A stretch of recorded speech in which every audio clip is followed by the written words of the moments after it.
Hello. हाँ कौन? Hello hello मत करी, हैया के समझाई। आपका छोट भाई परेशान करके रख दे बा। का कह दिले बा हो? हाँ तो सुनी, हम बतानी।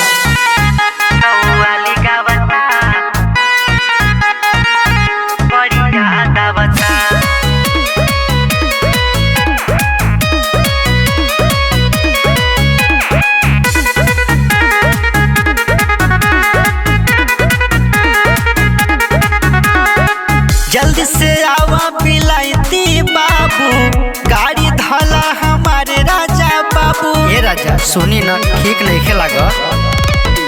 जल्दी से आवा पिलाइती बाबू, गाड़ी धला हमारे राजा बाबू। साला देवरा हमार ब्लैक मेल करता,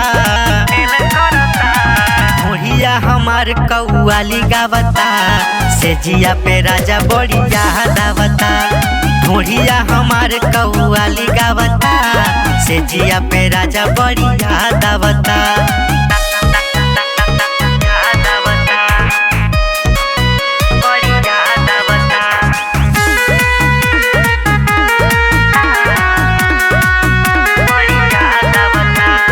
आज त राजा करे जाहो, दहिया के यकिया बुझा जाहो।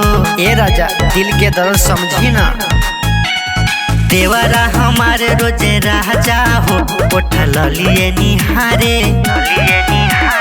लेके मोबाइल में फोटो हो, रोज मुस्की मारे। साला रोजे रोजे देवरा ही खेल करता, मोहिया हमार कौआली गावता, से जिया पे राजा बड़ी याद आवता। मोहिया हमार कौआली गावता, से जिया पे राजा बड़ी याद आवता।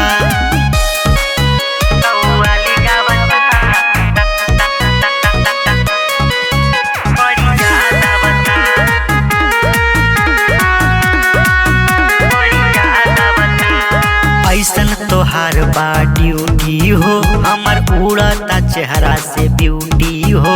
आपका बुढ़ा जाए तो बैबा, लाली हमार ओठा लाली हो, सैया सुख जाता। देवरा हमार बाटे क्रेजी हो, परेशान करता। साला देवरा हमार बुद्धि फेल करता,